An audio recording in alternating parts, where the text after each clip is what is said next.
Bas est un goy, appuyé d'un revers désabusé de la main. Vous avez forcément entendu ce mot. C'est l'un des plus connus de la langue hébraïque. D'ailleurs, il figure dans tous les bons dictionnaires. Tout le monde le connaît, ou plutôt croit le connaître, car c'est probablement le mot le plus mal compris. Nombreux sont ceux qui croient à une appellation péjorative, insultante, par laquelle les Juifs désigneraient les non-Juifs. Il est donc urgent de faire un petit point. Comme toujours, il faut revenir à la source, la Bible. Le mot « goy » y apparaît plus de 500 fois. Il signifie « peuple » ou « nation », et en cela il est synonyme des mots « am », « léom » et « ouma ». Dans la Bible, le mot « goy » ne désigne jamais un individu, seulement un groupe d'hommes. Remarquez bien que s'il était employé aujourd'hui pour désigner un non-juif, dans la Bible, le mot « goy » désigne souvent le peuple d'Israël. Étonnant, non? Par exemple, dans le livre de la Genèse, l'Éternel avait dit à Abraham « Je ferai de toi un grand goy, un grand peuple ». Moïse aussi appelle le peuple d'Israël goy en s'adressant à Dieu « Songe aussi que c'est ton peuple, cette nation, Hagoy Hazé ». On retiendra surtout le fameux passage sur l'élection du peuple juif où Dieu dit « Vous, à savoir Israël, vous serez pour moi une dynastie de prêtres et un goy kadosh, une nation sainte ». Quand il est mis au pluriel, le mot goy devient goyim. Dans la Bible, ce terme désigne alors d'autres peuples qu'Israël, souvent des païens, et parfois même des groupes d'animaux, dont des oiseaux. C'est seulement dans l'hébreu post-biblique que le mot goy devient au singulier un non-juif en tant que personne et non plus seulement comme groupe.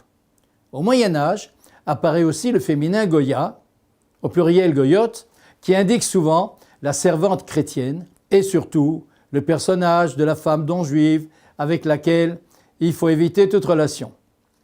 Goya aurait donné en français le mot gouja, comme le suggère le Robert et d'autres dictionnaires. Peut-être avez-vous aussi déjà entendu parler des gentils, une expression un peu vieillie aujourd'hui pour désigner les peuples non-juifs. Ce mot est dérivé de la traduction chrétienne de la Bible, la Vulgate, qui traduit l'annonce d'Isaïe « Tous les goyim, toutes les nations afflueront vers la maison du Seigneur » par l'expression « les gentils afflueront ». Ce terme de gentil dérive du latin « gens et gentis » qui désigne la tribu, la famille, la nation, et aussi celui qui a donné les gens.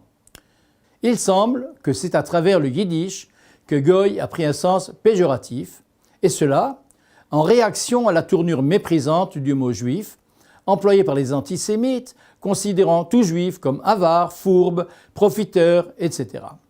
Trop souvent repoussé par les chrétiens, réduit à une condition humiliée et misérable, les Juifs ont rejeté en réaction, autant qu'ils le pouvaient, le monde extérieur, les gens, les goy.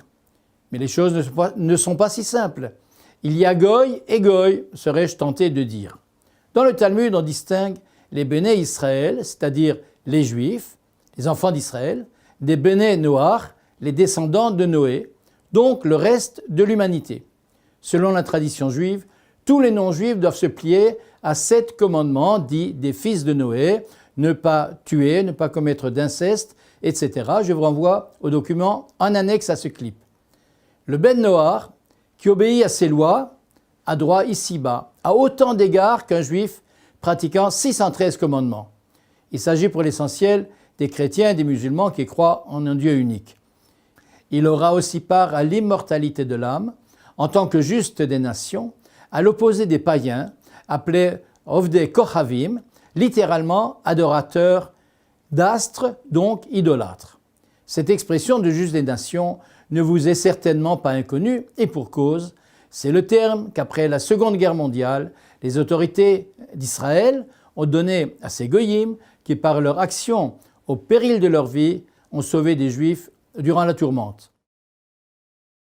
Les Bnei Noach ne sont pas astreints au respect du Shabbat, et en voilà un qui, à travers les âges, fera bien l'affaire des Juifs, avec l'apparition d'un personnage ô combien utile et apprécié, le Shabbos Goy, Goy Shel Shabbat, le Goy du Shabbat, c'est-à-dire celui ou celle qui va exécuter toutes sortes de tâches interdites aux Juifs le jour du Shabbat, comme allumer la lumière, raviver un feu, etc.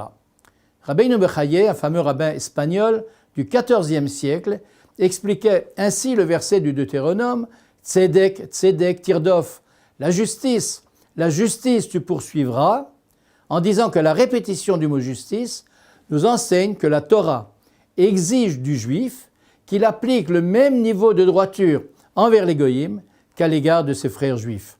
En matière de justice, il ne saurait exister de différence entre juifs et non-juifs. Vous le voyez, les relations entre juifs et non-juifs ne se résument pas à une antipathie mutuelle. Juif ou goy n'est pas en soi une insulte, sauf si on commence à parler de sale juif ou sale goy ou sale français.